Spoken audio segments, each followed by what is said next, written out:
Hey, how you doing? So, uh, James Trout, what I want you to do is just sit, relax, enjoy yourselves. Think about this is exactly what it is. Me and you sitting here, we're having a conversation. The reason you clicked on this video here is because you have a specific thing you want to learn about. And I know about it. So what's up? What's the issue? Just general? Okay, okay, yeah, I got you. So, glad you finally asked this question. You're a little too old to not ask this question already, you know? No, I'm joking. I have the exact same issue. So, the whole general basis of what a relationship should be. If we would all know that, I think it'd make things a little easier. So, what it is here is how to have a successful relationship. What is it? What is the basic 101 of a relationship? Well, I always like to think about it like a birthday cake or wedding cake. A layer cake. Now, if you get your layer cake, that bottom layer is the thickest, it's the biggest. It's going to hold everything. Just like housing, for an example, different analogy, the foundation. So the foundation of any relationship really needs to be trust. You need to be able to trust and respect the person you're with. Otherwise, even your body language is going to be off. So, with the respect side and then the trust side, they're not going to get you. They're not going to get all of you. And if you're not going to give all of you, then don't try. You know, it's it's one of those things where, again, you need to know when to know when to give up because it's not really giving up. It's actually doing a favor for both of you. So, get that trust, get that respect, care about each other. It's not just this is this, so now it's this. It's the stages are as you want them to be for your relationship, and not even as you want them to be. They are what they are. Do you respect the person? Do you love the person? Do you care? And if you trust the person and respect them, then yeah, time to move on. It's not move on anywhere, physically or anything like that. Simply now, what's next?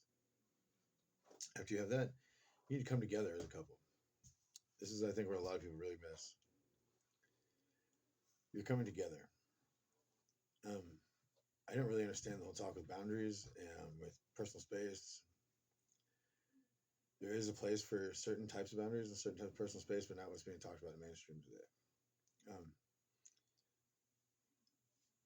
I share 100% of me with um, my spouse Amy. So my learning counseling, it is important to speak your spouse by their first name, even if they're not around. Me and Amy are happy and we love each other.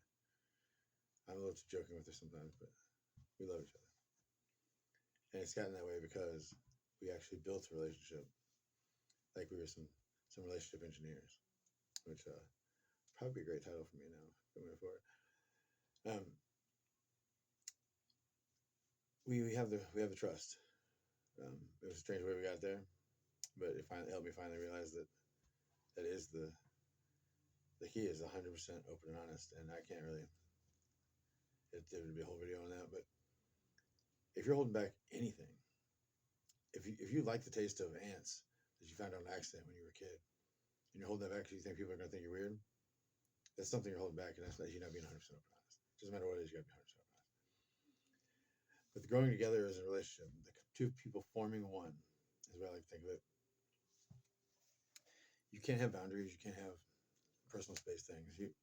You have to have two people 100% all in, every bit all in. 100% all in doesn't mean like, yeah, I'm all in. No, it means all fucking in, all in. If you're not gonna work. If you take that though, two people 100% all ready to go, ready to go. Let's jump in. We trust each other. We love each other. We respect each other. Let's see if we can make this better. That's another key is continue to just try to be better. Things are different for other people. Everything's not the same. There's no cookie cutter situation here. So just try to be better. Remember to love the person. Don't be a dick. Be nice. But growing together, think about.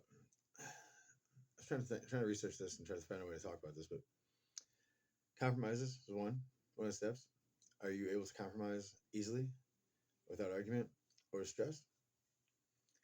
Are you able to, when you do have stressed or difficult situations, misagreements, word to one wasn't, it's disagreements. Is there a problem? Are you able to calmly, hey, babe, let's talk about this? Or is it because that don't work at all? You know, I hear when I see that, when I see that, it's checked out, playing a video game, doing something different. I ain't paying attention no more. I don't give a shit what you got to say. You yelling at me. I ain't listening. You know, I know most people are like that too. I have a horrible yell. I'm really mean, and it sucks. So I understand. I would not blame anyone for not listening to me when I yell. So how can I? So they should understand not to expect me to do the same thing.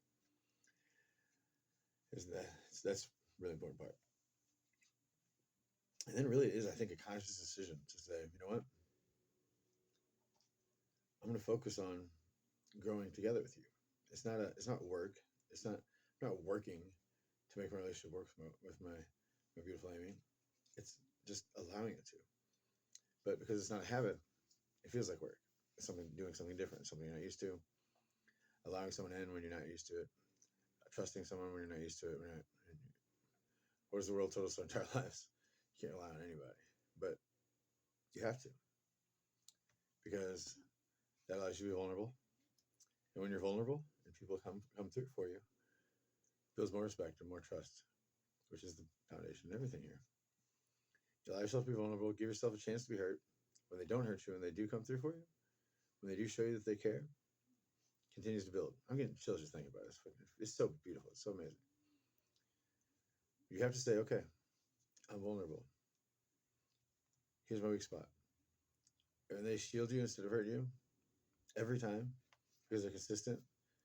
They have integrity and they do what they say they're going to do when they do what they say they're going to do. That ability to actually rely on somebody is amazing. And not only to rely on that person, but to love them, to miss cuddling with them, to like think throughout your whole day, what can I do to make their life a little better? What can I do to make them smile when I get home? Those things, that's the it. That's the it. Love them. Just love them. It seems something in my head that makes sense, but when I see in the world that just seems to not. Love your partner. Be nice. Don't snarl at them when you're upset. You're upset at them. Don't give them a chance to think you are. Love them. Care for them. Treat them with all the respect and care you'd want to be treated with yourself. Be vulnerable. Just say, here's my weak spot. You can hurt me if you want. You know what's gonna happen? Because you exposed yourself, because you showed your weak spot, they're gonna try really hard and they're not gonna hurt you. They're gonna love you. Your life's gonna get that much better every day. It's hard to explain, but life isn't as good as it might feel for you right now. You can 10x your relationship. I hate trendy words like this, but you can 10x your relationship. You can 10x yourself by simply caring, being trustworthy, honest, and vulnerable. And allowing that person that cares just as much about you as you care about them to show you that that's the way it is. Open up, people. Let the person you love have a chance to hurt you. And when they don't, reward them for it. Thanks, guys.